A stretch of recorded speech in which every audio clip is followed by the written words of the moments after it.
우리에게 주시는 하나님의 말씀은 사무엘하 15장 1절부터 12절 말씀입니다. 그 후에 압살롬이 자기를 위하여 병거와 말들을 준비하고 호위병 50명을 그 앞에 세우니라. 압살롬이 일찍이 일어나 성문 길 곁에 서서 어떤 사람이든지 송사가 있어 왕에게 재판을 청하러 올 때에 그 사람을 불러 이르되 너는 어느 성읍이냐 하니 그 사람의 대답이 종은 이스라엘 아무 지파에 속하였나이다 하면 압살롬이 그에게 이르기를 보라 내 일이 옳고 바르다마는 내 송사를 들을 사람을 왕께서 세우지 아니하셨다 하고 또 압살롬이 이르기를 내가 이 땅에서 재판관이 되고 누구든지 송사나 재판할 일이 있어 내게로 오는 자에게 내가 정의 베풀기를 원하노라 하고 사람이 가까이 와서 그에게 절하려 하면 압살롬이 손을 펴서 그 사람을 붙들고 그에게 입을 맞추니 이스라엘 무리 중에 왕께 재판을 청하러 오는 자들마다 압살롬의 행함이 이와 같아서 이스라엘 사람의 마음을 압살롬이 훔치니라. 4년 만에 압살롬이 왕께 아뢰되 내가 여호와께 서원한 것이 있사오니 청하건대 내가 헤브론에 가서 그 서원을 이루게 하소서. 당신의 종이 아람 그술에 있을 때에 서원하기를 만일 여호와께서 반드시 나를 예루살렘으로 돌아가게 하시면 내가 여호와를 섬기리이다 하였나이다. 왕이 그에게 이르되 평안히 가라 하니 그가 일어나 헤브론으로 가니라. 이에 압살롬이 정탐을 이스라엘 모든 지파 가운데에 두루 보내 이르기를 너희는 나팔 소리를 듣거든 곧 말하기를 압살롬이 헤브론에서 왕이 되었다 하라 하니라. 그때 청함을 받은 200명이 압살롬과 함께 예루살렘에서부터 헤브론으로 내려갔으니 그들은 압살롬이 꾸민 그 모든 일을 알지 못하고 그저 따라가기만 한 사람들이라. 제사 드릴 때에 압살롬이 사람을 보내 다윗의 모사 길로 사람 아히도벨을 그의 성읍 길로에서 청하여 온지라. 반역하는 일이 커가매 압살롬에게로 돌아오는 백성이 많아지니라. 아멘. 함께 하인나 큐티 말씀 나누겠습니다. 오늘 말씀은 다윗의 아들 압살롬에 관한 내용입니다. 그래서 오늘 묵상은 이 압살롬이 누구이며 어떤 사람인지를 좀 자세히 아는 것이 좋겠습니다. 먼저 성경에 앞서 기록된 압살롬은 누구인지 어떤 사람인지를 한번 보겠습니다. 먼저 성경에 언급된 그의 태생과 외모를 한번 말씀드려 보면요. 사무엘하 3장 3절에 보면요. 압살롬은 다윗 왕의 셋째 아들이다 그랬습니다. 헤브론에서 특별히 낳았다고 합니다. 다윗이 이스라엘의 유다 지파만의 왕으로 있을 때에 낳은 아들로 그술 왕 달메라의 딸 마아가의 아들입니다. 그의 또 외모에 대해서는 어떻게 표현했냐면 사무엘하 14장 25절에 보면 온 이스라엘 가운데 압살롬 같이 아름다움으로 크게 칭찬받는 자가 없었다.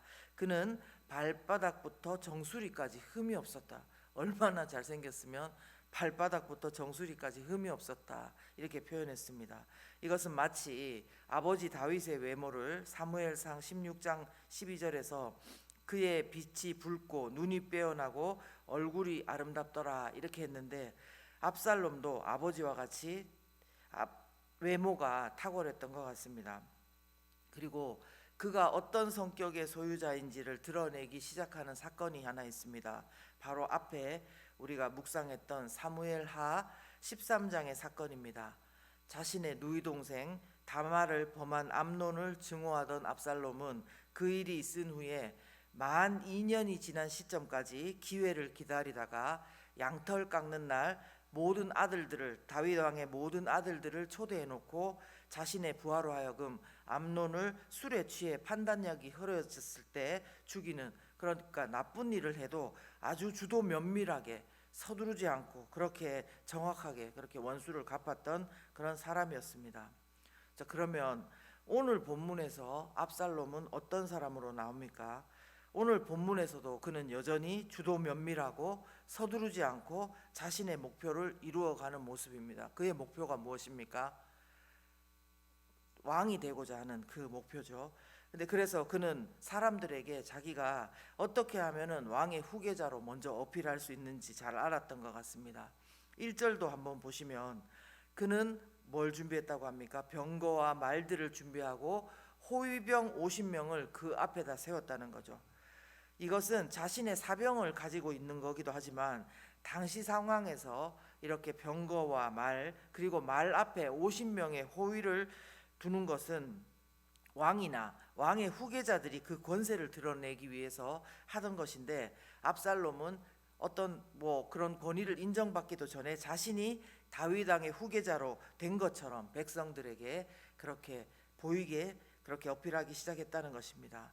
또한 그것뿐만 아니라요, 본인은 재판관이 아닙니다. 그런데도 마치 재판관처럼 다윗 왕처럼 재판할 권한이 있는 것처럼, 심지어는 다윗 왕은 이것을 처리 못하는데 나는 할 수 있다는 식의 발언을 합니다. 2절부터 6절을 보시면요, 아침 일찍 성문 길 곁에 서서 압살롬이 누군가 다윗 왕을 만나러 와서 재판을 청하려고 하면 그 사람을 불러서 그 재판에서 자기가 정의를 베풀기를 원한다 이렇게 말하고, 그 사람들이 다가오면 그 사람을 이렇게 끌어안고 입을 맞추었다는 것입니다. 어떤 태도입니까? 자신이 다윗 왕보다 더 정의롭고 더 어떻게 보면 사랑이 많다는 식으로 표현하고 있는 것이죠. 그리고요, 그것뿐만이 아니라 또 더 나아가서 보시면 7절을 한번 보시면요, 4년 만에 이렇게 합니다. 아마 압살롬은 4년의 시간을 이런 식으로 보낸 것 같습니다. 여기서도 또 잘 기다리는 모습을 볼 수 있죠. 금방 목표 세우고 성급하게 어떻게 흥분해서 그렇게 하는 것이 아니라 충분히 기다리면서 주도 면밀하게 하나하나 좁혀가는 그런 것을 보면 그 보통의 머리가 아닌 것 같습니다. 그는 아버지 다윗 왕한테 이렇게 말합니다. 7절 중반부터 8절을 한번 보시면요, 자기가 여호와께 서원한 것이 있다는 것입니다. 뭐냐면 헤브론에 가서 자기가 그 서원을 이루는데 그거를 꼭 하게 해달라는 이야기를 하는 거죠. 압살롬이 형 암논을 살해하고 도망간 데가 바로 아람 그술입니다. 근데 거기에서 서원하기를, 하나님께서 나를 예루살렘으로 돌아가게 하면은 헤브론에 가서 여호와를 섬기겠다 이렇게 자기가 서원을 했는데, 그러니까 본인을 헤브론으로 보내달라는 것입니다. 여러분, 헤브론이 어떤 곳입니까? 압살롬의 고향이기도 하고, 여기는 바로 다윗이 7년 반 동안 유다 지파의 왕으로 있던 곳이었습니다. 근데 그곳에 가서 본인이 하나님을 예배하겠다, 그리고 하나님을 이용한 그런 어떤 명분을 지금 만드는 것입니다. 즉 자신은 서원한 것도 지키고 또 하나님을 잘 예배하는 사람이라는 것을 보여주지만, 실상은 어떻습니까? 왕이 되는 일을 꾸미고 있는 거죠. 반역을 하는 거죠. 자신이 다윗처럼 헤브론에서 먼저 왕이 되겠다는 거고, 사람들을 모으고 또 다윗의 모사 아히도벨까지도 자기 사람으로 부르는 것입니다. 여러분, 압살롬의 이야기를 들으면서 혹시 여러분들 가운데 와닿는 내용이 있습니까? 압살롬의 그 이야기 내용 중에서요. 근데 이것을 그냥 한 사람의 성경에 나오는 이야기 그렇게 듣지 않기를 바랍니다. 압살롬이 이렇게 된 것에 대해서요, 여러 가지 이야기들이 많이 있죠. 다윗 왕이 아들 압살롬과의 관계를 제대로 회복하지 못했다 이렇게도 말할 수 있습니다.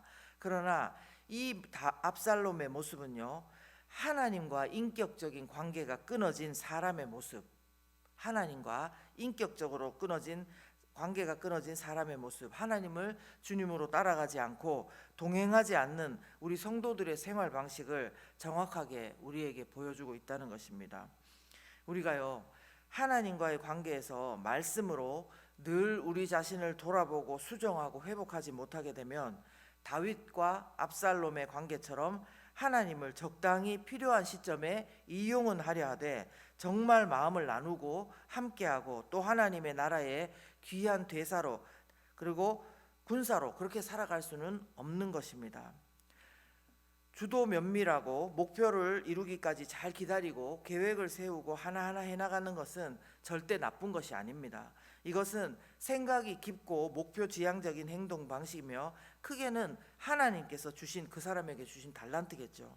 그러나 이 모든 것들도 하나님과의 관계가 허술해진, 그러니까 말씀을 멀리하고 말씀을 아무리 읽어도 그 말씀이 나의 마음과 행동을 드러내주지 못하고 말씀으로 상처난 마음의 치유를 받고 회복되어지는 그런 영적인 상태가 아니라면 아무리 좋은 주도 면밀하고 목표를 잘 이루기까지 기다리고 계획을 잘 세우고 하나하나 실행해 나간다 하더라도 결국 그것은 자기에게 큰 화가 될 뿐입니다. 그리고 오늘도 보시면 200명이나 되는 사람들이, 또 여러 사람들이 압살롬을 따르는데 그들에게도 화가 될 뿐인 것입니다. 오늘 본문에서 우리의 이런 상태를 가장 잘 나타내 줄 수 있는 단어가 있다면 1절에 한번 보시면요, 자기를 위하여 그렇게 돼 있죠. 그 다음에 멋멋을 준비하고 그 앞에 세우니라. 자기를 위하여 멋멋을 준비하고 그 앞에 세우니라. 이것이 바로 오늘 묵상한 인간의 모습입니다. 하나님께서 주신 마음이 아니라요, 하나님과의 관계가 멀어져 있으니까 내가 내 자신을 위하여, 자기를 위하여, 하나님이 우리의 왕이 되신 것이 아니라 내 자신이 왕이 되기 위해서 준비하고 사람들 앞에 보이도록 그렇게 하는 것, 이것이 바로 오늘 우리가 묵상한 인간의 모습입니다. 오늘 우리 자신을 말씀을 통해 이렇게 돌아볼 때 내 안에 이런 압살롬이 있다, 내 안에 이런 압살롬이 있다, 이런 것을 확인하신다면 요즘 나와 하나님과의 관계가 어느 만큼 흘러가 있는지를 다시 가늠할 수 있게 되기를 원합니다. 또한 이 일을 오늘의 가장 최우선 순위에 할 일로 대하고 마음 아파하면서 왜 내가 이렇게 됐을까, 하나님 앞에 마음의 무릎을 꿇을 수 있는 시간을 가지게 되시길 예수님 이름으로 축복합니다. 또한 오늘 말씀을 통해서 만날 수 있는 하나님은요, 여러분 다윗 왕의 모습을 보십시오. 다윗 왕은 지금 아들한테 계속 속고 뭔가 아무것도 모르고, 그리고 잘못을 범한 아들을 어떻게 훈계하고 소통해야 할지 모르는 그런 다윗 왕입니다. 그런데 하나님은 그런 하나님이 아니십니다. 하나님은 속지 않으시는 하나님입니다. 우리의 중심을 정확하게 꿰뚫고 있으시고요, 우리가 어떤 계획을 꾸미고 있다면 그것을 하나님 분명히 아십니다. 그러나 오늘 우리가 말씀을 통해서 하나님, 제가 이렇게 두려운 마음에, 너무 급한 마음에 하나님을 생각하지 못하고 믿음이 없어서 이렇게 했습니다, 엎어질 때에요, 하나님께서는 이 압살롬의 마음을 알아주실 것처럼 우리의 마음도, 우리가 어떤 일 때문에 마음 아파서 상처나서 그리고 두려워서 이렇게 하는지 바로 우리의 마음을 알아주실 하나님이신 것입니다.